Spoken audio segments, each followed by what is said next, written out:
Hey, how's everybody doing? Doing good. I was just letting them know that this will just take a few minutes, but Okay. I wanted to share, and I am recording for a couple who couldn't make any of the times. But I wanted to share the new application and talk about just a couple of small changes for the next school year. Let's see. Okay, can you guys see this letter with children's letterhead on it? Yes. Okay, great. So the application is all in one package, even though it's really two parts. It's the contract that goes through our legal department here, where the hospital sends you all $500 to go towards all of your supplies. And then it's a separate agreement to pay you your stipend at the end of the school year. And we do that in two different agreements because it's two totally separate payments. But it's packaged all in one thing, so it should be maybe a little easier this time. Hey, Heather, Hey. get started. You haven't missed anything. Okay, good. Okay, so it comes with a letter if you need to show this to your administration, but it just explains who we are and the mini grant funding, the $500 for activity funds and $1,000 for the stipend. It tells you, kind of how you can use that. There is an option to have co-advisors, and they can each earn $500 for the year. We have one chapter that's currently doing that. So if that's ever something that you guys want to do, you can split it. And then all of those, like it's awarded at the end of the year, if you do all the things that are in the agreement. And then for the application process, it's attached to this. But we will have 50 mini grants available again next school year. And then I'm just saying, like, get it in as soon as possible because it will, I'll share it to the public on the 21st. I still like to give priority to those that have been doing it in the past and doing well. Like I said, I want to continue to see chapters grow and be able to really make a difference in each area. And then we'll start awarding any of those other spots, giving priority to schools that are in a county that doesn't have a Project Prevent chapter, and schools that fall in what the health department refers to as red counties, and those are the ones with the lowest life expectancy. So that's their guidelines. So the first agreement is that 5-page contract service agreement. And this one was always a little bit confusing. So I was able to go in, and this was written by the children's legal team a few years ago. So we really can't make a lot of changes to this one. And that's why it sounds so legally too, with all the whereas and therefores and everything. But I was able to highlight the parts that needed to be filled out. And on this first part, it used to just say Arkansas Children's Hospital and Arkansas Nonprofit, ACH, and then it was just blank. So I put in parentheses here. That's where your school or your organization name goes with an address of. So you're at the address there. It lists all of the different, that talks about the what the $500 can go to, the supplies, copying, catering, mileage, that type of thing. It goes through the terms. This is all the same. None of this has changed from the previous years. There was a part here about notices, and it says, like, if you're to notify us, then it's like it has our addresses here with a copy to our general counsel. And then this was just like 4 blank lines. So I was able to go in and highlight it and add you'll need to put your school or organization name, your street address, city, state, zip, and your fax number. So that's what they're looking for there. So I know that's been super confusing in the past. And then the equal opportunity employer, and then in witness, it did just say by, and I had to go back and ask a few people to sign it because you got some of you had printed your name, which who would know that it needed to have a signature. So I was able to get the by changed to signature. So you'll sign, date, and then print your name and list your title. You all can do this, or your principal or administrator. If Miss Nicole wants to do this for you, Tawana, or however you guys do that, we don't have a preference, but it's just someone from the school or your organization will sign there. And then once it goes through our like contract system, we'll get a signature from Children's here too, which I think is my division director. And then I'll try to remember, I have all the copies from last year. I don't remember if I shared it with you or not, but I'll try to remember to share the fully completed document that has our signature on it with you guys too. Do y'all have questions about that one? Like I said, it hasn't changed. I was just able to go in and make it a little bit easier. Okay, good on that one. Okay, the one that has changed a little bit is the advisor stipend guidelines, the application for the advisor for you guys. So this still is the same. It just explains Project Prevent. You'll list your school or your Boys and Girls Club, your organization, whatever. If it is a school, we ask that you list your district too, just so we know for sure what district it is. Okay, so under the roles and responsibilities, in the past, and we can go like way back, Brandy, to the beginning when we were doing paper reports. And I called everything that you guys did an activity. And then our funders at the Department of Health made their own reporting system. And you guys used it last year, that REDCap report. And they called everything events. So I just started saying events and activities, or events or activities, with no real difference between the two. So what we've seen though in the past few years is that we have most chapters that do like a few really good events and a lot of different like smaller kind of things too. But we do have some that are just kind of barely doing the minimum, and they may just change the bulletin board 2 times for the semester and they count that as their 2 things. I love bulletin boards. I love like posters and signs in the hallway and sidewalk chalk. But to me, we really want to see the chapters like push a little harder, dig a little deeper, and do more like interactive type events. So we are trying to move from just saying events or activities to having a difference between what an event would be and what an activity would be. So for the first part, these first 5 bullets, establishing a Project Prevent chapter, you guys have already done all of those things, and it will likely just carry over to the next year. I know you have some change in membership, but we just ask that you have at least 5 kids. Of course, get permission through your school or organization to even do this. Promote, maintain the success of the reputation, comply with all the rules, including your school or organization's tobacco, drug, and alcohol policy, which you guys already do. We did have a chapter that had to excuse a couple of students, I think at the beginning of this year or the end of last year, for not following the tobacco policy. So, you know, we hold our Project Prevent chapter members to that high standard. Above anything, they have to be tobacco free, and then attend all meetings, trainings, or webinars required for advisors, which is what one of these are here. I do try to do some advisor like trainings in the summer, and those will probably be virtual or pre-recorded this summer. I don't think we're planning to do any in person this summer. But the second part of this, the coordinating a chapter. So this is still the same, have at least 1 chapter meeting with your students per month during the school year. A lot of you do that more often than once a month, and that's great too, whatever works for you guys, but at least once a month. Submit that monthly chapter report, and we've switched to using that that Microsoft Forms report this year, and it's been way easier for us.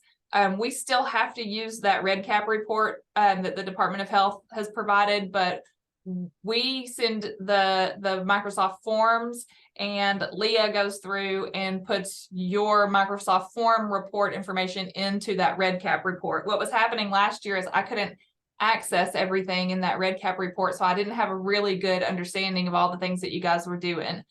So we'll continue that, and we can make some changes to it too. So that's something that we own, that Microsoft Form, so we can make updates to it.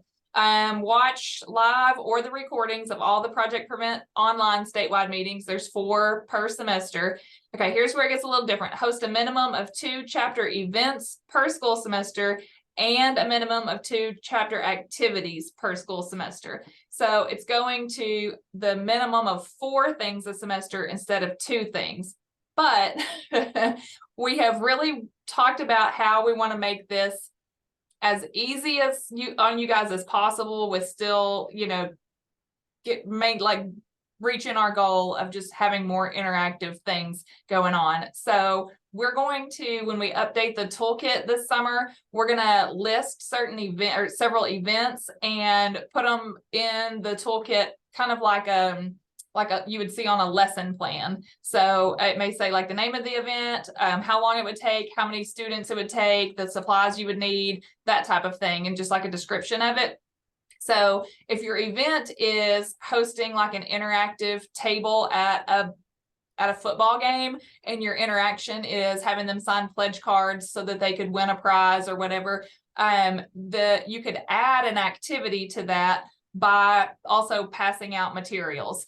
But what we don't want is just a kid sitting at a table and offering just to pass out, brochures. We want some kind of like interaction. So you could knock out an event and an activity all in one thing. Does that make sense? So you'd be able to double up. So when we have that toolkit and we have that event listed kind of like a lesson plan, at the bottom of each one, we'll have optional activities to add to your event. So you will know that you can kind of add different things in. We put that minimum of 2 activities. I think it would be really easy to do several of those, especially if you're adding them to your events. But we'll also provide, and I have a list actually that we started just brainstorming on the difference between the two.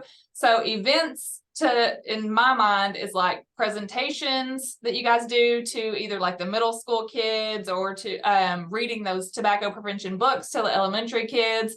A lot of times you guys will like host your own contest, whether that's an art contest or door decorating, that type of thing. Interactive table or a booth, meaning like I talked about, doing pledges or having like the trivia spin wheel or something that they can do at the table. Floats or banners and parades, all of those are more like events, but you could add small activities to like putting together little goodie bags with a tobacco message to hand out after you read the book to the kindergartners. So that way you'd have an event and an activity all in one thing.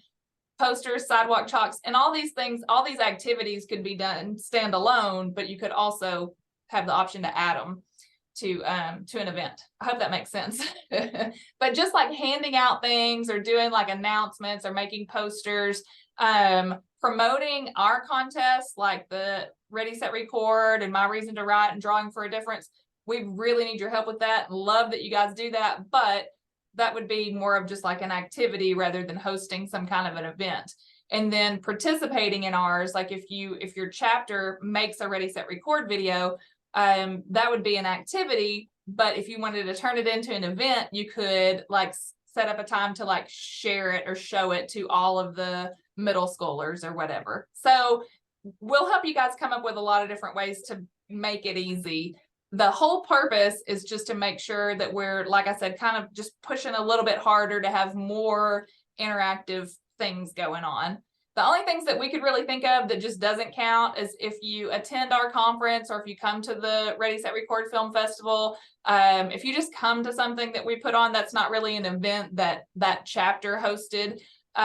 Or if it's any kind of event or activity that doesn't have a tobacco message. So I know there's a lot of really good partners that you guys are hopefully connecting with that have different grant funding for like marijuana or opioids or alcohol. And I love all those prevention providers. They've been really, really helpful and good partners. But if they are having something and you guys are helping them work on an event that's related to, let's just say, opioids, then you'd have to include some kind of tobacco component in order for it to count towards our stuff. Does that make sense? Yes.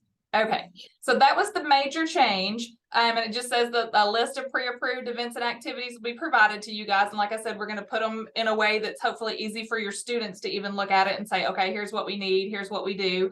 But of course, we love your unique and creative ideas, so we always want those too.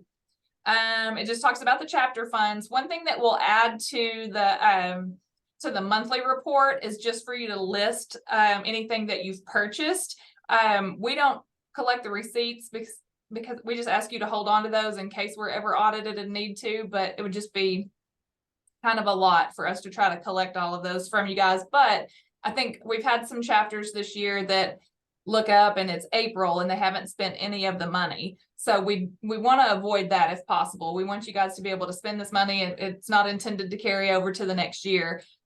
So we're going to add that to the report. And then we just always ask that you guys come to the conference. And I know that depends on your administration, so you're not held accountable for that. And obviously, if you're a Boys and Girls Club, your kids are gone to other schools during the day and you can't bring them. And we talked about kind of trying to do something separate for you guys, which we are planning to do some stuff with you guys this summer.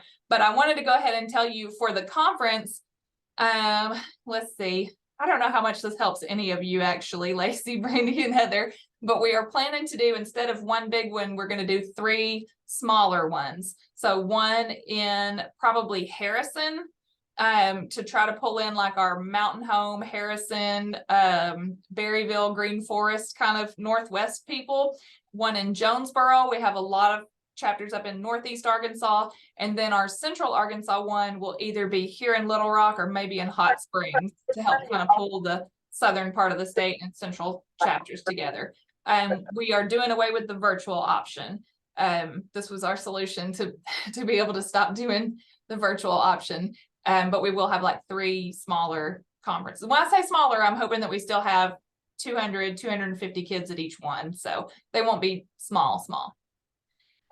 This rest of this chapter advisor agreement just lists the supplies again. The term is somewhere in August. I know you guys probably don't actually really get started until September because the first of the year is crazy. Ends approximately May. We try to get your stipend to you. We will have it to you before June 30th because that's when our grant closes out. But I like to get them paid in May if possible. So Leah is going through the reports now. And anyone who still needs to complete another like event or activity, she'll let you know. But the May report may be optional. If you guys have finished everything that you need to do and you've done all your stuff, then you won't have to report in May unless you did something that you wanted to report still. But we're hoping to get those out to you pretty soon. And there was something else I was going to say about that. Oh, so the whole events versus activity thing, remember that doesn't mean anything until next school year. So right now, just keep doing it like you've been doing it. And pretty much anything counts as long as there's a tobacco component to it. This just breaks down the fall and the spring, just like recruiting your members, the statewide meetings for the fall, the conference, and again, the 2 events and 2 activities, and submit your reports. And then spring is the same. It just doesn't list the conference, but then we have the 4 meetings in the spring. The stipend, like I said, will pay no later than June 30th, but hopefully it'll be sooner than that. And let's see, it just says, you know, if you are not able to complete everything, and we have a couple every year that don't end up earning their stipend, and things happen. And of course we don't penalize anyone we've had an advisor on medical leave this semester, and she's got someone kind of trying to help her. We've welcomed 2 babies this year, so we've had 2 maternity leaves. So we understand those things. But there's always 1 or 2 that just kind of disappear. So we're like, we try to work with you guys as much as possible. There's a spot for you to sign and print your name. And then this one does ask for your school administrator or your organization's administrator to sign and print their name also. So this whole thing I'm about to email to you guys. And the quicker you can get it back to me, the better. You can, my fax number's on my email signature, or you can just scan it and send it back. And if we get off here and you start looking at it and you have questions, then of course, just call me or shoot me an email. Okay, I'm going to stop sharing so I can see all your faces again. Okay, that was a lot. I went through it quick. How do you guys, what questions do you have?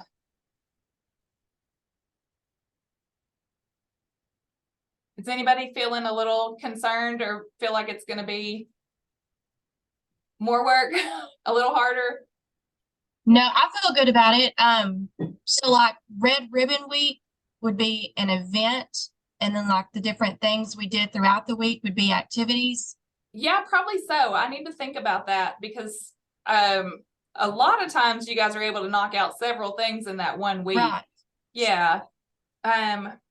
And I mean, I kind of see like if it's Red Ribbon Week and like Monday you do a presentation and like the whole week you're doing door decorating. And I mean, to me, those are 2 kind of separate things. Let me think about that. That's a good question. Hey, Adrian, I don't know when you jumped on. We're just kind of wrapping up and taking questions, but I did remember to record it. So I'll share the recording with you.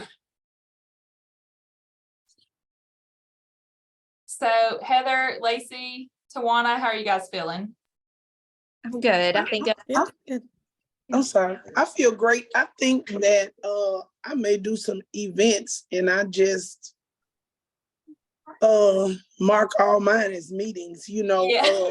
We may do drawings, we may sign you know, I will not vape or I will not, you know, we do different things. Yeah. And I just consider them all meetings. And so the difference is I have to sit down and think about, because we had two big events I know already, where we had one where we partnered with the ambulance service when they had theirs. And so I went out there with them and was passing out things and asking them to sign what they would pledge that they wouldn't do, and Yeah. sending Well, out stuff to them. So I think it might be easier too for you guys if when we do the monthly report, maybe we have a like checkbox thing, like for events, if you could check, you know, something like table or booth or presentation, and then you could still add the comments, but then we could have a list of events with a checkbox, and then there could be an other where you could just, Okay. if it doesn't, and then we could have the activities with checkboxes, and then other if it doesn't fit in those